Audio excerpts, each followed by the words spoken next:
2500 வருடங்களுக்கு முன்பு ஒரு அரசகுமாரன் இருந்தான். அவனுக்கு செல்வமும் அரண்மனையும் அதிகாரமும் இருந்தது. ஆனால் ஒரு நாள் அவன் கண்ட 4 காட்சிகள் அவனின் வாழ்க்கையையே மாற்றிவிட்டது. அந்த அரசகுமாரன்தான் கௌதம புத்தா. வட இந்தியாவின் லும்பினி என்ற இடத்தில் ஒரு அரச குடும்பத்தில் சித்தார்த்தர் பிறந்தார். அவரின் தந்தை அவரை ஒரு பெரிய அரசனாக வளர்க்க நினைத்தார். அதனால் அவரை துக்கம், வலி, மரணம் போன்ற உலகின் உண்மைகளிலிருந்து தொலைவில் வைத்தார். அவரின் வாழ்க்கை முழுவதும் சந்தோஷம் மட்டுமே. ஆனால் அது நீண்ட நாட்கள் நீடிக்கவில்லை.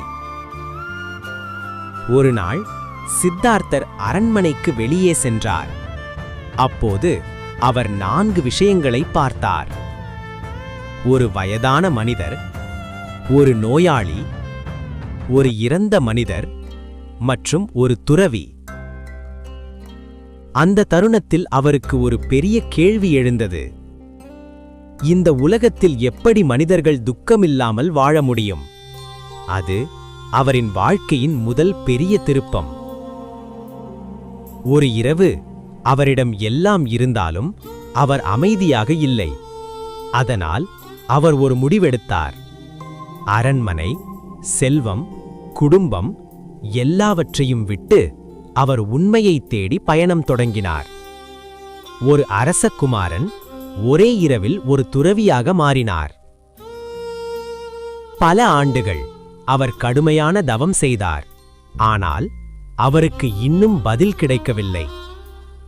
அப்போது அவர் உணர்ந்தார், அதிக துன்பமும் சரியல்ல, அதிக சுகமும் சரியல்ல. அதுவே மத்திய மார்க்கம் என்ற சிந்தனை. ஒரு இரவு ஒரு மரத்தின் கீழ் அவர் ஆழமான தியானத்தில் அமர்ந்தார். அந்த மரம்தான் போதி மரம். அடுத்த காலை ஒரு பெரிய மாற்றம் நடந்தது. சித்தார்த்தர் ஞானத்தை அடைந்தார்.